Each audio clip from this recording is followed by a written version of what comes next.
Bonjour. Mais bien sûr, vous voulez me parler ? Forcément, on voit le monde différemment. Après, on développe des compétences sociales, mais pas que. On développe des compétences cognitives aussi, qui sont différentes. Le cerveau d'un multilingue fonctionne différemment. Vous voulez dire autre J'aime chose ? la maîtresse parce qu'il est très gentil. Il y a 20 ans, il y avait une grosse proportion de Français dans les classes. C'était beaucoup d'expatriation. C'est vrai qu'on a vu une tendance qui change un petit peu ces derniers temps. Puis bon, avec le Covid aussi, les expatriations étaient un petit peu plus difficiles. Mais on voit aussi beaucoup de locaux qui sont des fois biculturels ou carrément des Américains ou des gens qui viennent même d'ailleurs et qui veulent mettre leurs enfants dans une école internationale. David a dit il a pensé parce que nos classes étaient le plus sage. Donc vous êtes les plus sages des CP ? Oui. Waouh ! Parce que le maître a dit. Aujourd'hui, et comme la semaine dernière, je prends la direction de Cambridge, une petite ville universitaire accolée à celle de Boston, pour le dernier volet de notre série sur les écoles bilingues. J'ai rendez-vous à l'ISB ou LIB, International School of Boston, ou lycée international de Boston donc. Quand j'ai commencé à faire des recherches sur les écoles bilingues de Boston, je dois avouer que c'est en fait la seule que je connaissais.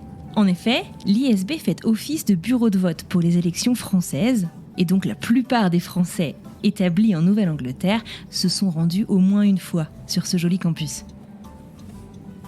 L'ISB a été fondée en 1962 par Madame Marie-Madeleine Berry. C'était à l'époque un jardin d'enfants et l'établissement était alors situé ailleurs, en banlieue de Boston. Awesome, thank you.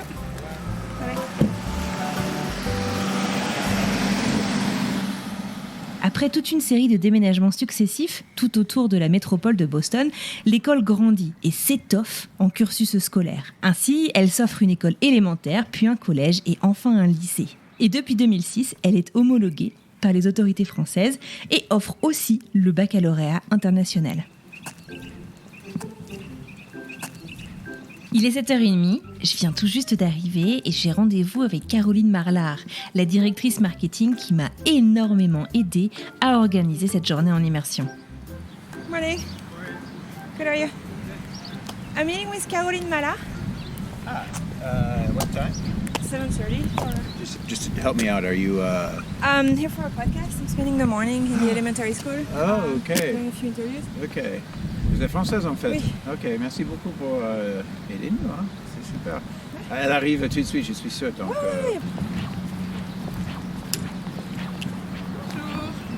Bonjour. Vous êtes Caroline? Oui, on peut aller dans la cour. En Ok. fait. Alors là, on vient d'ouvrir, donc il n'y a pas encore D'accord. trop d'enfants. Ça fait longtemps que vous êtes à Moi, oui, ici depuis 2004 à l'école. Ouais, donc un petit moment. Ah oui. Les cours n'ont pas encore commencé. On est au retour des vacances de Pâques, le ciel est bleu, il fait plutôt bon, même s'il y a un peu de vent. Caroline m'invite à visiter le campus de l'école et nous commençons par la cour de récréation de l'école primaire. Environ 230 enfants y sont inscrits et à ma grande surprise, tous les enfants savent ce qu'est un podcast. Ils ont en fait un podcast d'école auquel chaque classe participe. Oui, bien sûr, j'aime l'école. C'est vrai? Bien sûr, oui. C'est très bien. Et alors, qu'est-ce que vous aimez à l'école ici? J'aime les maîtres et les maîtresses. Ils sont tous très gentils. Ah, c'est chouette ça. Comment s'appelle votre maître ou maîtresse? Guillaume et Miss Bosso. Et j'aime la récré. J'aime les classes. Il y a beaucoup de livres. Et vous lisez en français ou en anglais alors? Plus anglais. Lazare, enchanté. Enchantée, Anne-Fleur. Merci à vous de venir. Bonjour, ça va? Ouais. Caroline Marlard, mon hôte, me fait visiter l'école et me présente aux enfants, aux professeurs et m'invite à discuter avec Mehdi Lazare, le directeur de l'école élémentaire et le proviseur adjoint de l'établissement. Mehdi Lazare est passionné de langue et pour cause, il en parle ou en a parlé au moins 5. Le français, l'allemand, l'arabe, l'anglais et l'italien. Au moment de notre rencontre au printemps dernier, il occupe son poste depuis un peu plus d'1 an. Son expérience dans les lycées internationaux des États-Unis a en fait débuté en 2006 et depuis sa carrière l'a menée à Boston, Los Angeles, Dallas et Berkeley en Californie pour son dernier poste. La majeure partie du temps d'apprentissage est dédiée au français.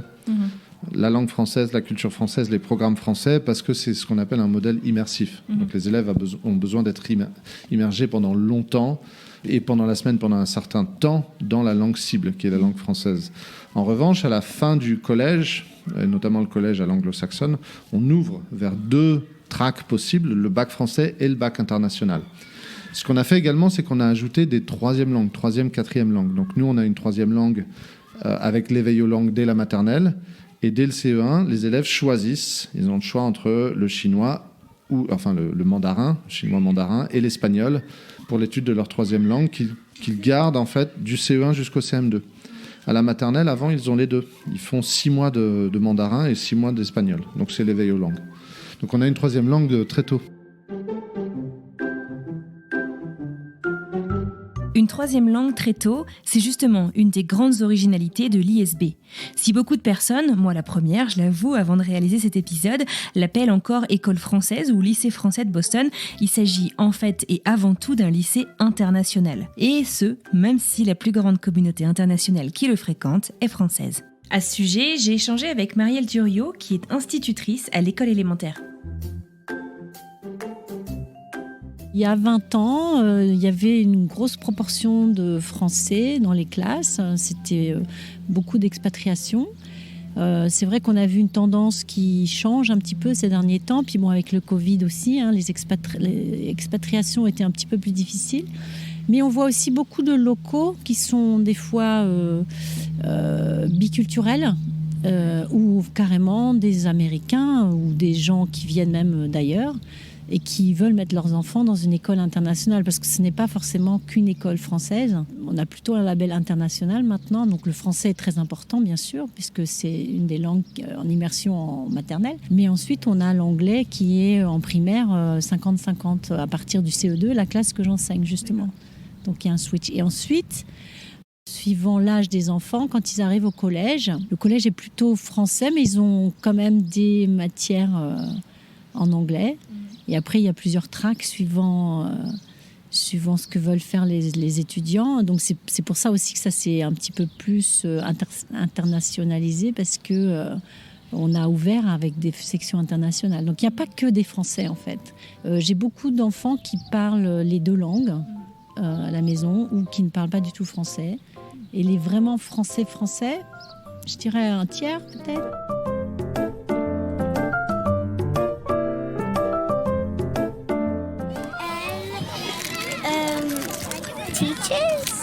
Elle enseigne? Elle t'apprend? Elle apprend le français. Elle t'apprend le français?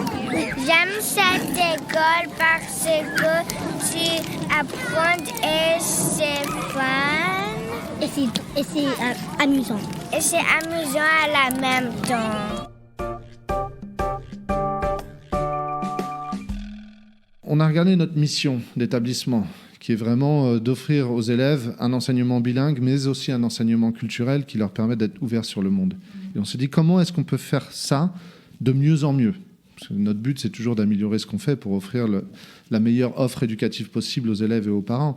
Et on s'est dit, la 3e langue, dans un monde qui devient mouvant, complexe, de plus en plus interconnecté, c'est important. Donc on voulait ajouter une 3e langue très tôt.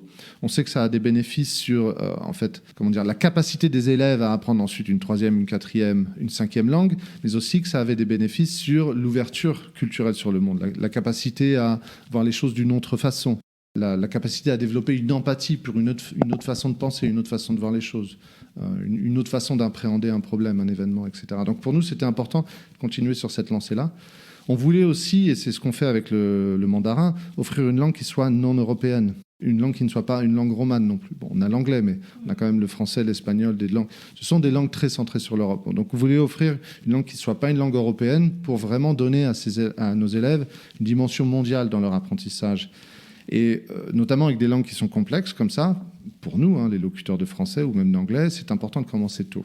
Ça permet d'asseoir le lexique, d'asseoir la phonologie d'asseoir les références culturelles pour vraiment prendre le temps d'être en mesure de maîtriser cette langue après certaines années. Je vais avec Ophélie, Anne-Cécile, David et des autres maîtresses et maîtres pour apprendre le français. Bah, bravo, et tu connaissais pas du tout le français avant alors? Oui, Et pourquoi tu voulais apprendre le français? parce que le sœur de ma maman ils vivent en France et ils parlent français et je veux parler avec eux. Alors j'ai appris le français. Bah, bravo, hein. Une communauté internationale donc, et un apprentissage des langues qui ne se limite pas au territoire de l'Europe. Ce sont des engagements forts envers la diversité et l'inclusion. Mais plus concrètement et au-delà de ça, comment est-ce que l'ISB agit en ce sens ? Les membres de la communauté arrivent avec des backgrounds très différents dans leur rapport à la diversité, l'équité et l'inclusion, ne serait-ce qu'entre la vision un peu américaine et la vision française. Donc pour nous, ça signifie qu'il faut prendre le temps, il faut créer les espaces pour ces conversations-là. Et c'est vraiment ce qu'on a fait cette année. On a engagé une équipe de 2 consultants qui ont passé beaucoup de temps à travailler avec tous les collègues, à travailler avec l'équipe de direction, à travailler avec... On a un comité d'IRA qui a travaillé avec notre communauté Diversity, Equity and Inclusion. Et on est en train de développer, par exemple, un statement, un diversity statement. On est en train de développer un plan aussi qui devrait être rendu public dans la prochaine semaine ou à la rentrée, qui nous permettra d'avoir des priorités vraiment sur les 3 ou 4 prochaines années en termes de diversification de la communauté, de processus, par exemple, avoir des processus qui soient encore plus inclusifs en matière d'éducation de la communauté aussi. Donc il y a vraiment beaucoup de choses qui sont mises en œuvre cette année avec une vraie réflexion où on veut être sûr qu'on a une connaissance commune, une compréhension commune des enjeux afin de mettre en place un plan qui nous permette d'avoir un impact qui soit un impact réel. Madame Durieux enseigne depuis plus de 20 ans à l'ISB. Comment est-ce que l'enseignement a évolué au fur et à mesure du temps et quel genre de veille est-ce que l'établissement effectue vis-à-vis de l'enseignement, que ce soit français, américain ou encore ailleurs ? Je vais sortir des clichés, mais il y a 20 ans, il y avait un stéréotype. Les Français sont très stricts, très frontaux, etc. Et les Américains, c'était plus le fun. Il y a un truc qui m'a frappé, c'est la libre circulation des enfants dans la classe, non ? Voilà, ils peuvent se lever, peuvent... Mais tout est contrôlé quand même, ça reste... Voilà, c'est le petit côté français qui revient. On prend les bonnes choses, c'est vrai qu'il faut qu'ils agissent, qu'ils interagissent, qu'ils soient à l'aise, qu'ils soient impliqués. Et ça, il faut essayer d'avoir un climat qui leur permette de se sentir bien. Mais il faut quand même une structure. Ce que je trouve bien, c'est d'avoir des règles bien définies, mais quand même... Une fois qu'on est dans ces règles-là et qu'on les respecte, on a une certaine liberté pour les enfants, mais en les laissant libres, parce qu'il faut qu'ils puissent s'exprimer. Donc, ça ne peut se faire que s'ils se sentent bien. Après, on est très ouvert, on est formé. Moi, j'ai eu plusieurs formations depuis que je suis ici, des formations extraordinaires sur la lecture, sur les mathématiques. Enfin, on suit vraiment ce qui se fait. Le côté américain, canadien aussi, apporte beaucoup de choses nouvelles. Donc ça nous permet après de nous faire notre petite sauce. Ouais. Et c'est vrai qu'on est assez libre quand même et stimulé. Donc en tant qu'enseignante, c'est vrai que moi je ne me suis pas ennuyée du tout. On est en veille, ça c'est vrai, c'est un bon mot en fait, mais on est en veille sur ce qui se passe aux États-Unis, mais pas que. En fait, il y a des choses formidables qui se passent dans les lycées français internationaux ailleurs, en Asie, en Afrique. Enfin, il y a des collègues qui font un vrai travail. Et il y a des choses qui commencent à se passer qui sont très intéressantes en France, avec cette idée de bienveillance, qui est une idée qui est très axée sur l'emotional learning ou apprentissage socio-émotionnel. Donc ça bouge de tous les côtés, j'ai envie de vous dire. Et donc nous, ce qu'on fait, c'est qu'on a ouvert nos antennes et on regarde vraiment ce qui se passe ailleurs d'intéressant qu'on fait venir.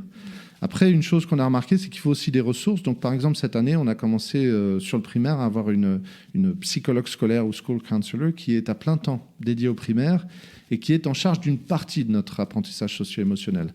à travers un certain nombre de leçons. Donc il y a une progression avec des thèmes sur lesquels on va travailler toute l'année, avec des leçons qui sont faites dans les classes, avec des assemblées qui sont faites sur certains niveaux de classe. Là, on est en train de réfléchir à une addition de certains programmes, qui soient des programmes systématisés pour travailler certains aspects de l'apprentissage socio-émotionnel, qui est un terme un peu vaste, en fait, pour regrouper un certain nombre de pratiques.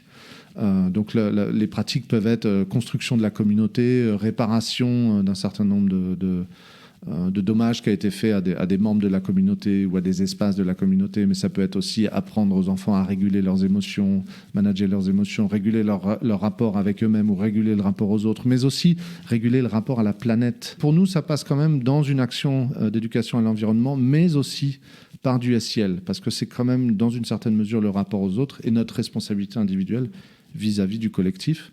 On travaille aussi sur comment intégrer l'enseignement à la française autour de la citoyenneté avec le SIL, parce que nous voyons ça comme un tout, hein.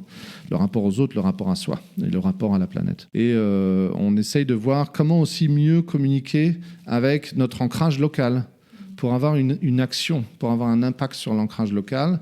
Donc ça, c'est des actions qu'on voudrait développer dans le futur, voir comment nos élèves pourraient être plus impliqués dans la communauté.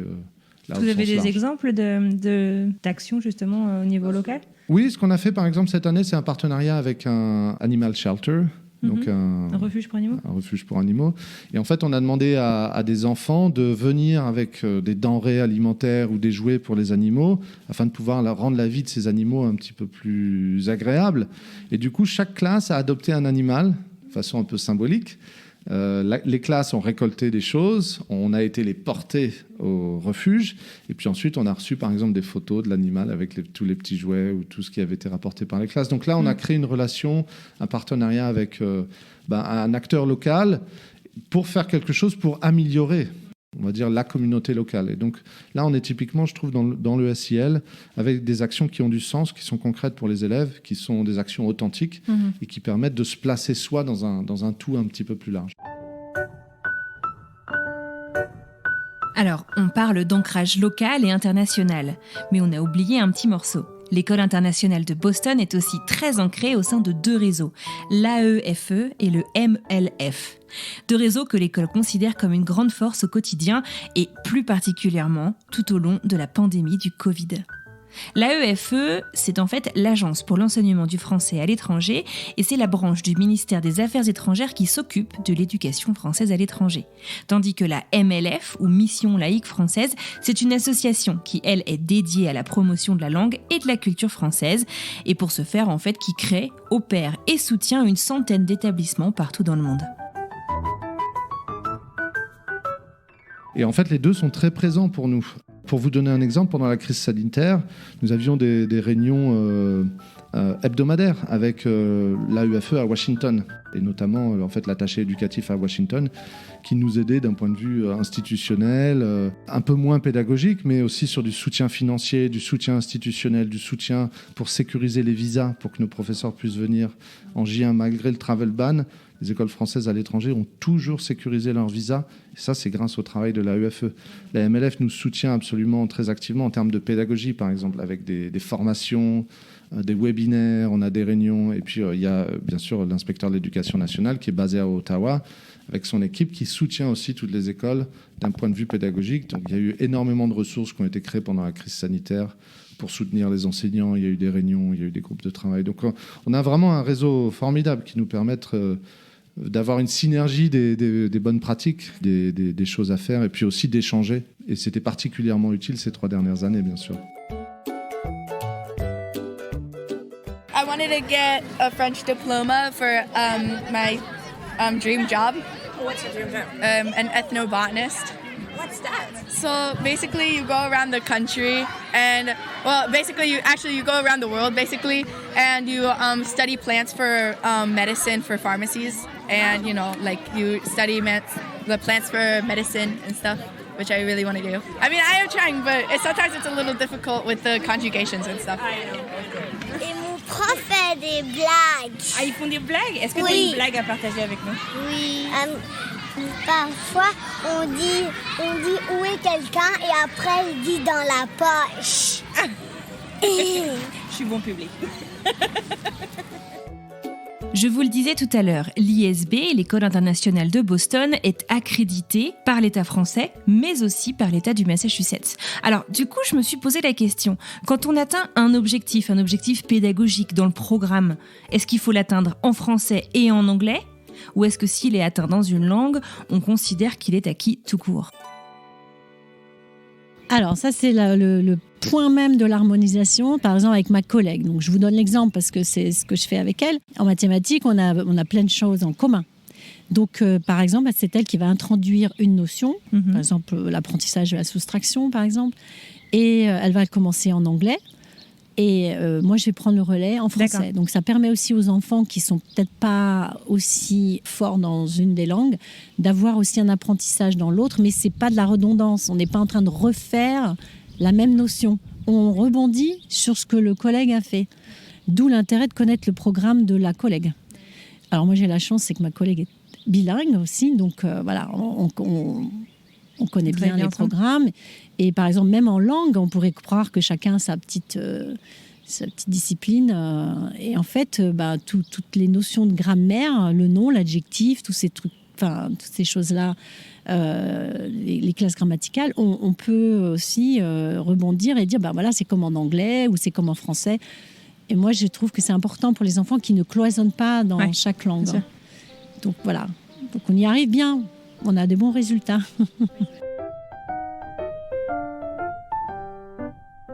Comment tu t'appelles ?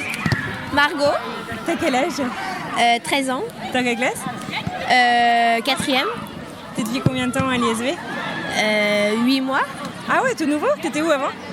en France. Et comment ça s'est passé l'arrivée ici ? Très bien. Ouais ? Oui. Pas trop difficile ? Non, ça va. Tu parlais anglais déjà ? Non. Comment ça s'est passé ? Alors maintenant tu parles bien anglais ? Je suis en ISL, mais ça va. Qu'est-ce que t'aimes bien à l'école ? Mes amis et les profs. Ok. Et l'enseignement et les activités. Tout en fait. Oui. Est-ce que toi, du coup, t'as connu le collège en France aussi ? C'est quoi les grandes différences ? Est-ce qu'il y a des différences ? Le temps de travail, par exemple, en France, on finissait plus tard et on commençait à la même heure. Les profs sont beaucoup plus gentils et ils sont plus particuliers pour chacun et on est beaucoup moins dans les classes. D'accord. Tu préfères quoi alors ? La France ou les États-Unis ? Cette école. Ouais.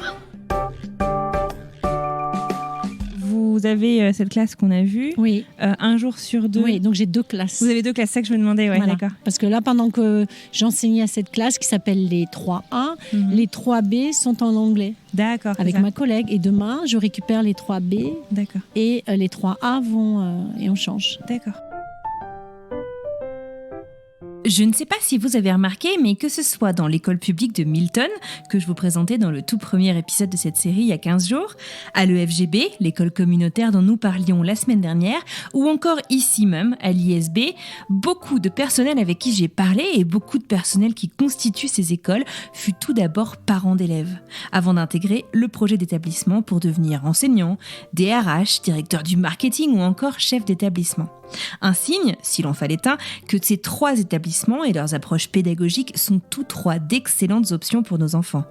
Malgré tout, je n'ai pas pu m'empêcher d'aller échanger avec des parents qui ne sont que parents.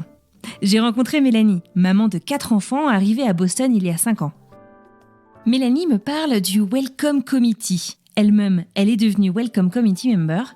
Car rejoindre une nouvelle communauté, ça apporte son lot de challenges, de défis, de difficultés, mais aussi de bonnes surprises, bien entendu.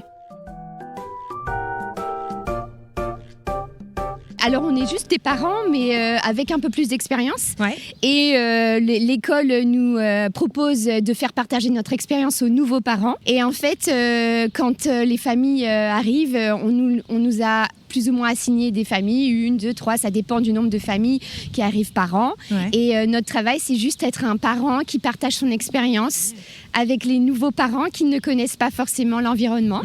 Ça peut être pour aider pour les sports en dehors de l'école. Ça peut être pour aider à l'enfant avant qu'il arrive à l'école, lui permettre de rencontrer ses camarades avant la rentrée, avant son arrivée. Ça marche super bien. Ils sont super contents. Ils se font des amis. Et le jour de la rentrée, c'est moins intimidant. C'est pas un univers inconnu. Ils reconnaissent les copains qu'on leur a fait rencontrer par une playdate. Et du coup, ils courent, ils sont hyper contents. Et l'adaptation, elle se fait tellement mieux. Ah, c'est super. Et voilà, pour chercher une maison, pour... Ah oui, vraiment tout. Oui, conseiller des coins, conseiller des restaurants, les plages, là, pour le summer vacation, tout. Et en fait, les parents, ils adorent. Me prêter à cette expérience, j'adore aussi. Je trouve ça extraordinaire. On rencontre plein de gens.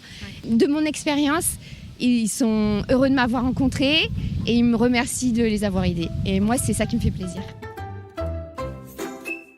Comment est-ce que cette mère de famille a-t-elle choisi l'école dans laquelle elle allait scolariser ses enfants ?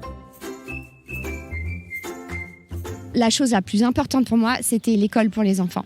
C'était ce qui me tenait le plus à cœur. Parce que dans les États-Unis, suivant là où vous habitez, vous pouvez avoir un temps complètement différent. À Miami, c'est l'été tout le temps, en Californie aussi. Et moi, ce que je recherchais dans l'expérience, le plus important, c'était l'expérience pour mes enfants, l'éducation pour mes enfants et comment eux, ils allaient pouvoir retirer le meilleur de leur expérience aux États-Unis. Donc, ce que j'ai fait, c'est que j'ai été sur Google et j'ai cherché les écoles. Dans toutes les villes que mon mari m'a proposées, j'ai cherché les écoles. Et quand j'ai trouvé l'ISB, vraiment, je suis tombée amoureuse de l'école. Je me suis dit, je veux ça. Je veux ça pour mes enfants, je veux qu'ils aient cette expérience, je veux qu'ils vivent cette expérience et je veux qu'ils grandissent grâce à cette expérience. Qu'est-ce qui a fait que vous êtes dit... celle-ci vraiment Enfin voilà, on a l'impression qu'il s'est passé quelque chose, quoi. Il y a eu un clic. Boston, l'ISB. Je suis allée sur le site, j'ai regardé l'aspect de multiculturel, multilingual. Alors nous, on habitait à Grenoble. La diversité est différente, bien sûr, en France. Mais là, j'avais l'impression que j'allais mettre mes enfants comme dans un endroit où ils allaient avoir accès au monde entier. Je ne sais pas comment vous expliquer. C'est comme si pour moi, l'image que je me suis faite, c'est dans cette école, ils vont être ouverts sur le monde entier. Parce qu'on voyait très bien sur le site, c'était expliqué qu'il y avait des nationalités du monde entier et que les enfants avaient l'ouverture sur le monde dans l'école, par l'école. Et ça m'a séduit. Je me suis dit, c'est extraordinaire, la chance que vont avoir mes enfants de vivre cette expérience. Et puis, le curriculum. Donc, je me suis sentie confiante. J'ai senti que c'était sérieux, que c'était... je sentais que au niveau de l'éducation, qui était bilingue en plus, donc pour moi, c'était rassurant. Et je me sentais en plus... je sentais que je leur donnais une opportunité supplémentaire par rapport au reste, parce qu'ils allaient pouvoir s'adapter facilement, parce que la langue était le français, mais en même temps, c'était une école bilingue. Donc, en fait, ils allaient apprendre l'anglais en même temps qu'ils allaient continuer le français. Et ça, c'est incroyable pour les familles expatriées, parce que moi, une de mes plus grandes peurs, c'était de me dire, je vais arriver dans une ville où je vais devoir les mettre dans une école américaine, ils parlent pas anglais, mes enfants. Et donc, ils vont rien comprendre. Et honnêtement, pour dire juste simplement, j'avais peur qu'ils perdent leur niveau. Et vous ne savez jamais, quand vous êtes expatrié, combien de temps vous allez rester.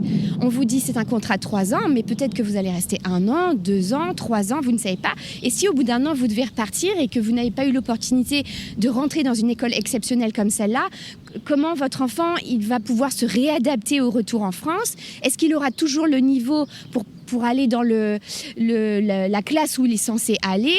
Et ça me faisait peur. Et en fait, cette école, pour moi, c'était globalement tout ce dont j'avais besoin au niveau éducation et au niveau scolaire et en plus bilingue et en plus multiculturel. Moi, j'avais l'impression d'avoir plus et de donner une opportunité incroyable à mes enfants en fait.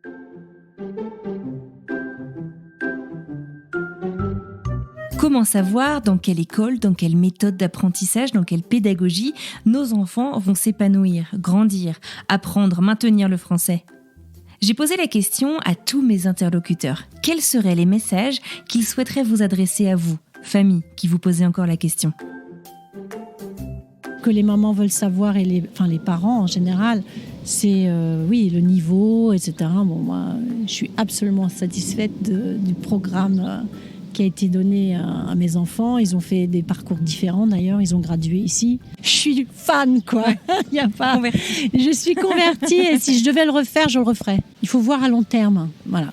Il faut voir à long terme parce que c'est important dans la scolarité des enfants. Ça dépend du projet des familles. Et c'est vrai qu'ici, c'est du long terme. Quand je suis arrivée ici, il n'y avait pas autant d'offres. Maintenant, j'avais 3 enfants d'âge différents, dont un qui était déjà dans le système secondaire. Donc là, se posait le problème du secondaire et du lycée, etc. Et donc pour moi, il n'y avait vraiment pas de question à se poser. Il fallait absolument qu'il soit dans une école française, enfin avec un programme français. Et ce qu'on veut savoir, c'est est-ce que l'enfant va continuer et être capable, par exemple, de réintégrer une école française derrière. Et je dirais, oui, parce que moi, les miens, ils l'ont fait. L'enseignement bilingue, l'enseignement multilingue et multiculturel, c'est extraordinaire. C'est une chance qu'on donne à ses enfants si on est un parent ou à soi-même si on est un apprenant, parce que forcément on voit le monde différemment. Après, on développe des compétences sociales, mais pas que. On développe des compétences cognitives aussi qui sont différentes. Le cerveau d'un multilingue fonctionne différemment que le cerveau d'un monolingue. Ça, c'est la recherche nous le montre bien et l'a très bien montré d'ailleurs ces 15 dernières années. C'est-à-dire que nous, les intuitions que nous avions, les éducateurs, avant ces 20 dernières années, elles ont été montrées avec l'avancée des sciences cognitives. Donc ça, c'est un atout formidable. Ça permet vraiment de voir le monde différemment et de développer une certaine empathie, un rapport aux autres. Donc c'est un atout, si c'est possible. Ça dépend après aussi du projet de chacun. Est-ce que le projet, c'est de rester aux États-Unis ? Est-ce que le projet, c'est d'être mobile ? Est-ce que le projet, c'est de rentrer en France ? Est-ce qu'il y a cette offre éducative à proximité ou pas ? Quelle est la meilleure option ? Est-ce que c'est possible financièrement pour les familles ? Donc tout ça, c'est à en prendre en compte. Il y a des modalités pratiques, évidemment.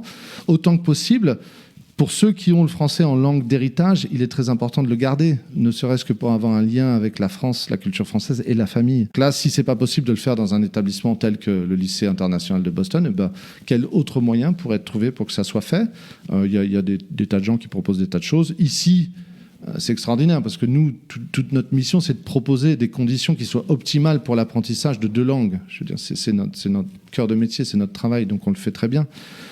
Si c'est pas possible de le faire dans un établissement comme celui-là, quelles seraient les meilleures conditions pour que ce soit fait ? Mais j'encourage vraiment tout le monde à garder un lien avec leur langue d'origine, que ce soit le français ou une autre langue d'ailleurs, et à en apprendre d'autres parce que c'est l'avenir et qu'en fait, ça nous permet vraiment de développer un rapport au monde qui est très différent. Oui, ce qui est important aussi quand on cherche une école, c'est la communauté qui est autour de l'école. Et c'est vrai qu'ici, c'est ce que disent beaucoup de collègues et beaucoup d'enfants d'ailleurs. C'est comme une petite famille en fait. Les gens se connaissent. C'est quand même une forte communauté qui s'identifie à l'école, etc. Et ça se ressent. Ça se ressent, nous, en tant qu'enseignants, par exemple. C'est vrai que la relation avec les enfants, d'abord, est extraordinaire.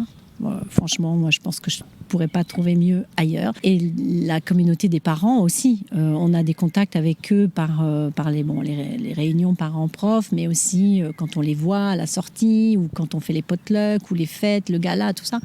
C'est quand même très important. C'est ce qui fait aussi le plaisir de travailler dans cette école.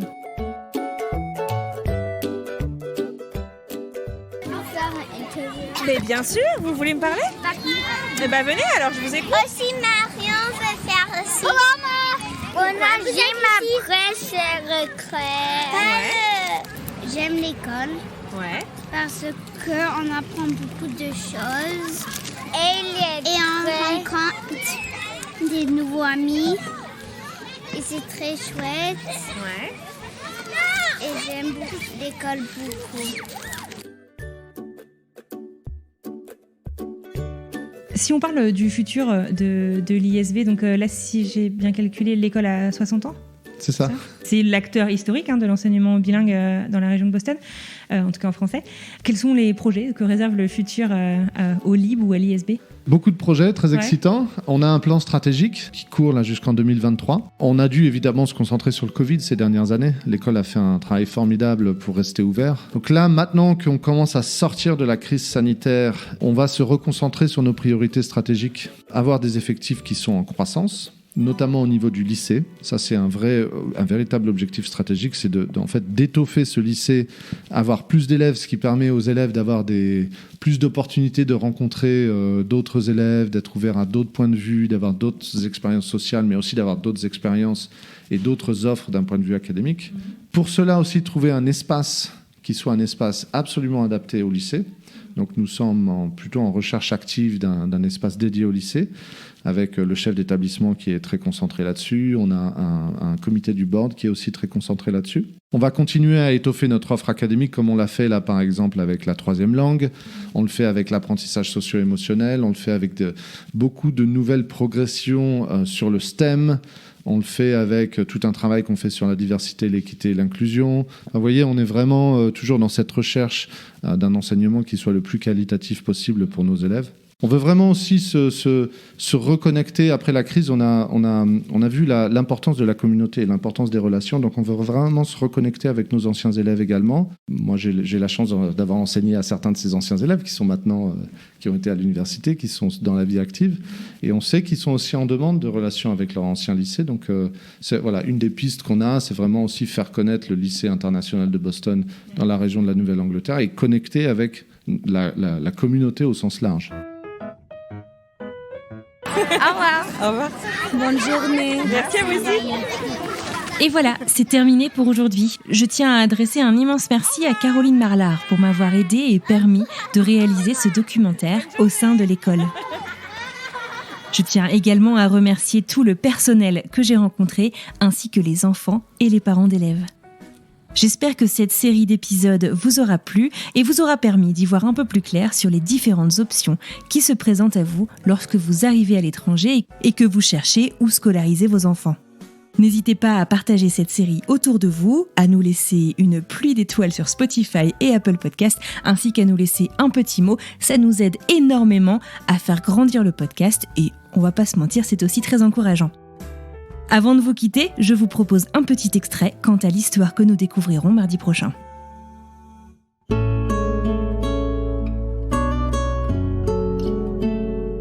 Je me dis, mais en fait, qu'est-ce que je fais? Parce qu'on s'était toujours dit, s'il y a un problème, je rentrerai. S'il y a une urgence, mais... Parce que, en fait, l'urgence, c'est... Si le cancer de ma mère, c'est pas l'urgence dont j'ai besoin, c'est quoi l'urgence? C'est que ce soit trop tard. C'est que, enfin, j'ai pas envie de rentrer quand pour aller à un enterrement. Enfin, clairement, il faut que je passe ce temps avec ma famille. Donc, c'est encore du temps de qualité que je peux passer avec eux.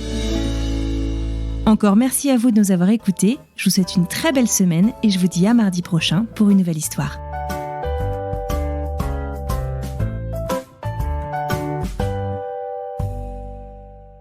Et vous voulez dire des trucs dans le micro? Oui. Bah allez-y. Bonjour. On partage. Bonjour. Est-ce que tu peux donner ça à mon ami? Tu veux tenir? Non. Non? Ok. Moi, je veux seulement. Tu veux? C'est très fragile celui-là, d'accord? On fait très attention, ok? Celui-là, il enregistre. Ah, je l'aime ça. Bonjour. J'ai fait un karaoké il y a pas longtemps, mais j'ai pas une super voix, donc ça devait pas être exceptionnel. Mais bon, ils avaient mis tellement fort qu'on s'entendait pas, donc ça allait.